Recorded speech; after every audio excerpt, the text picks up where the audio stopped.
Hello everyone, this is your friend गोब्राम दिशानी और आज की इस प्यारे से वीडियो के अंदर हम बात करने वाले हैं नेसेसरी कंडीशन फॉर डेडलॉक। तो बिना किसी देरी के चलो इसे शुरू करते हैं।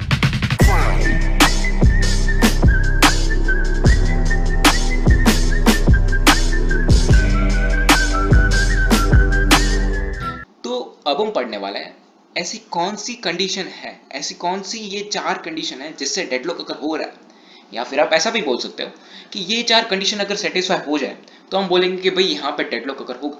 ठीक है, तो वो कौन सी वो चार कंडीशन है उसके ऊपर बात करेंगे। तो उसके ऊपर बात करने से पहले मैं आपको एक रिकमेंडेशन दूंगा, एक रिक्वेस्ट करूंगा कि अगर आपने वो इंट्रोडक्शन वाला पार्ट नहीं देखा है डेडलॉक वाला, तो आप पहले देख के आए, जिससे आपको समझने में आसानी होगी और मेरे भी एफर्ट्स थोड़े कम हो जाएंगे आपको समझाने के लिए। ठीक है, तो शुरुआत करते हैं सबसे पहली कंडीशन से। हमारी सबसे पहली जो कंडीशन है वो है क्या? Mutual exclusion. तो हमने वहां पे देखा था, इंट्रोडक्शन पार्ट के अंदर देखा था कि डेडलॉक अगर क्यों हो रहा है, क्योंकि बहुत सारी processes, a set of processes, वो रिक्वेस्ट भेज रही है एक पर्टिकुलर रिसोर्स को कि भाई मुझे तेरा कुछ थोड़ा काम है एग्जीक्यूशन का, अगर तो मुझे मिल जाए तो मैं मेरा आगे का काम कंप्लीट कर पाऊँ। ठीक है, पर म्यूचुअल एक्सक्लूजन होने के कारण, म्यूचुअल एक्सक्लूजन होने के कारण ये जो पर्टिकुलर रिसोर्स है, ये जो पर्टिकुलर रिसोर्स है, म्यूचुअल एक्सक्लूजन होने का कारण ये जो पर्टिकुलर रिसोर्स है, ये जो प्रोसेसेस है उनका जो एग्जीक्यूशन का काम है वो नहीं कर पाता। ठीक है, तो इसकी वजह से क्या होता है कि ये जो सारी सेट ऑफ प्रोसेसेस है वो चली जाती है ब्लॉक स्टेट के अंदर, और इस ब्लॉक स्टेट के अंदर जाने की वजह से डेडलॉक अगर हो रहा है। क्यों हो रहा है? क्योंकि ब्लॉक स्टेट के अंदर चलेगी इनफाइनाइट टाइम तक, इनफाइनाइट टाइम तक चलेगी, लाइफ टाइम तक उनका जो आगे का जो कोड है वो एग्जीक्यूट नहीं हो पा रहा। तो म्यूचुअल एक्सक्लूजन एक सबसे पहली नेसेसरी कंडीशन है जिससे डेडलॉक अगर हो रहा है। अगर हम म्यूचुअल एक्सक्लूजन हटा दे तो यहाँ पे प्रॉब्लम होगी रेस्ट कंडीशन की। हमने सिंक्रोनाइजेशन मैकेनिज्म के अंदर देखा था कि रेस्ट कंडीशन क्या है, कि जो भी हमें, अगर हम साइमल्टेनियसली किसी भी प्रोसेस को चलाए एक पर्टिकुलर रिसोर्स के ऊपर, एक पर्टिकुलर कोड के ऊपर, या फिर एक पर्टिकुलर वेरिएबल के ऊपर, तो जिससे क्या होता है कि जो मैं एंड आउटपुट हमें जो मिलने वाला होता है, जो हमें एंड आउटपुट जो मिलने वाला होता है वो हमें गलत मिलता है, रॉन्ग मिलता है, मतलब जो चाहिए वो नहीं मिलता। ठीक है, जो राइट आंसर है वो हमें नहीं मिलता पर्टिकुलर आउटपुट में, आउटपुट के लिए। तो इसकी वजह से हमें म्यूचुअल एक्सक्लूजन डालना जरूरी है। ठीक है, तो म्यूचुअल एक्सक्लूजन एक नेसेसरी कंडीशन है जिससे डेडलॉक अगर हो रहा है। ठीक है, जो दूसरी कंडीशन वो है होल्ड एंड वेट कंडीशन। तो क्या ही ये होल्ड एंड वेट कंडीशन, क्या है ये होल्ड एंड वेट कंडीशन? तो हमने इसकी नेक्स्ट स्लाइड के अंदर, मतलब इंट्रोडक्शन के अंदर देखा था, क्या देखा था? चलिए आते यहाँ पे और देखते हैं स्क्रीन के ऊपर। ठीक है, तो आप स्क्रीन के ऊपर थोड़ा ध्यान दीजिए। हमने वहां पे देखा था कि एक P1 प्रोसेस है। ठीक है, P1 प्रोसेसर होल्ड कर रहा है किसी एक R1 रिसोर्स को, और P2 प्रोसेस भी होल्ड कर रही है किसी R2 रिसोर्स को। और ये जो दोनों प्रोसेस हैं वो रिक्वेस्ट भेज रही है अपने साइमेंट अपने अपोजिट प्रोसेस को। अपोजिट प्रोसेस मतलब यहाँ पे अपोजिट है वहां पे। ठीक है, तो ये जो P2 प्रोसेस है वो वेट रिक्वेस्ट भेज रही है R1 रिसोर्स को, और जो P1 प्रोसेस है वो रिक्वेस्ट भेज रही है हमारी R2 रिसोर्स को।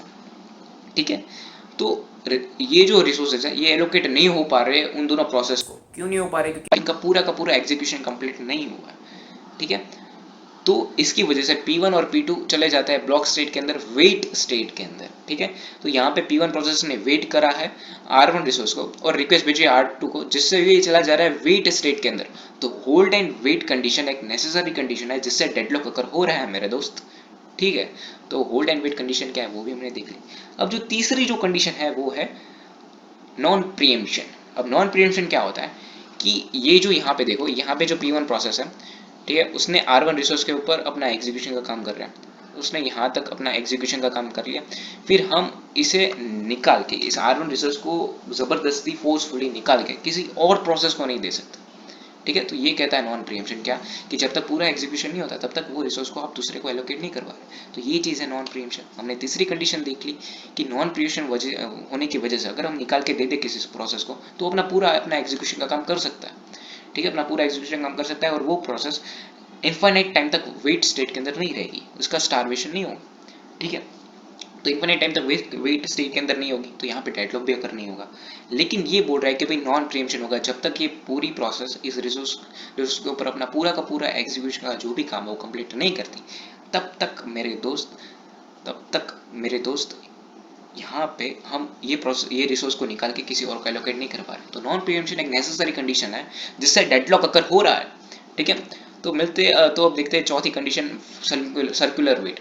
तो ये सर्कुलर जो वेट है ये एकदम आसानी से आपको समझ में आ जाएगा। ठीक है, तो हमने यहाँ पे क्या देखा था पहले में कि जो देखो P1 process is waiting for P2 process to complete its execution and P2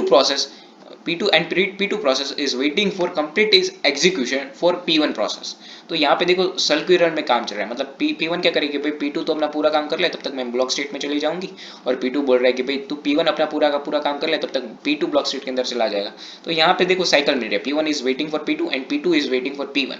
तो इसकी इस सर्कुलर वेटिंग की वजह से इस सर्कुलर ब्लॉक स्टेट के अंदर ये साइकिल हो रही है, जिससे P1 और P2 ब्लॉक स्टेट के अंदर जा रहे हैं वेटिंग फॉर ईच अदर, जिसकी वजह से साइकिल हो रही है। तो ये जो चीज़ है ये है सर्कुलर वेट, और इसकी वजह से भी डेडलॉक हो रहा है। ठीक है, तो डेडलॉक की कौन सी चार कंडीशन है वो हमने देख ली है। तो इसी के साथ इस वीडियो को समाप्त करते हैं, मिलते हैं इसके नेक्स्ट वीडियो के अंदर। तब तक have a good day, tata bye bye, see you.